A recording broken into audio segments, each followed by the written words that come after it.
do you think after his comments about Coach Flores and he gave apparently a fiery speech at halftime in last Sunday's game, do you think we finally have Salty Tua?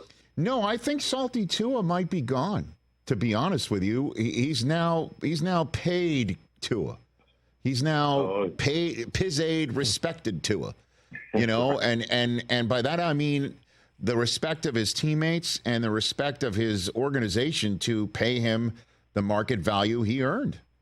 And also, you know, was fortunate enough to get hooked up with the coach that brings the best out of him 2 seasons before it was his turn to hit the market or to be paid to prevent him from hitting a market. And I don't know, like Salty was him, you know, trying to find his way. And I kind of think that might be gone, Nick. Oh, wow. Okay. Yeah. That's your point. You know, and thanks for the call. I that's the way I took the comment he told our friend Lebitard. And it wasn't salty. It was like, you know, now I've been paid.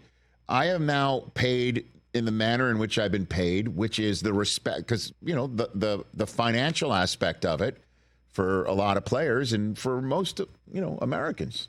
Drop still works. I don't know about you, but that looked like money. You know, I mean, that was when we were all saying, that was when McDaniel had come on board, and we were all, you know, wondering if McDaniel was forced to keep Tua.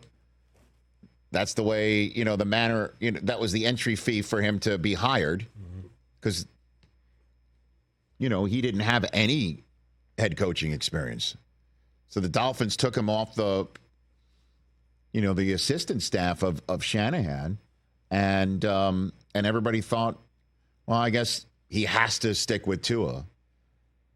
And that was fresh off of a social media posting of him throwing a Tyreek Hill, and the way the caption was set up made it look like it was the most gorgeous NFL film shot pass ever, and it was somebody on their iPhone or whatever their camera was zooming in on a wobbly ball.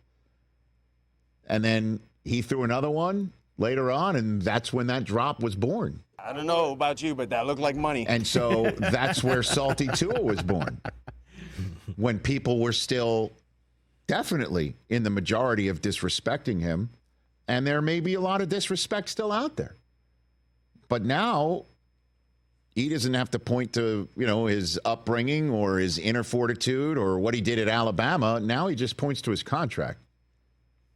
Oh, yeah. Well, the Dolphins thought I'm pretty damn good. So does my coach. And then when Lebitard asked him about the old days with this one, he's now paid. He's now gotten that contract. He's now gotten the generationally enriching money. And he's been playing better the last 2 years than Justin Herbert, for sure. And now he's just like, is he, what are the fresh out of F's to give to her? I don't know. That's a pretty verbose, pretty long, you know, but you know, certainly since I don't know if he uses such language. I call it real talk to her. It's just spitting real maybe talk. so. But also, you know, we keep saying he got paid. Do you think had he not gotten paid, he wouldn't have answered the question so honestly? No, I don't think he would. He would still be salty too. He'd be really salty. And then, you know, it would be difficult for him to say, I'm deserving of this stuff when the team didn't sign him. Ask Jamar Chase how he's feeling right now.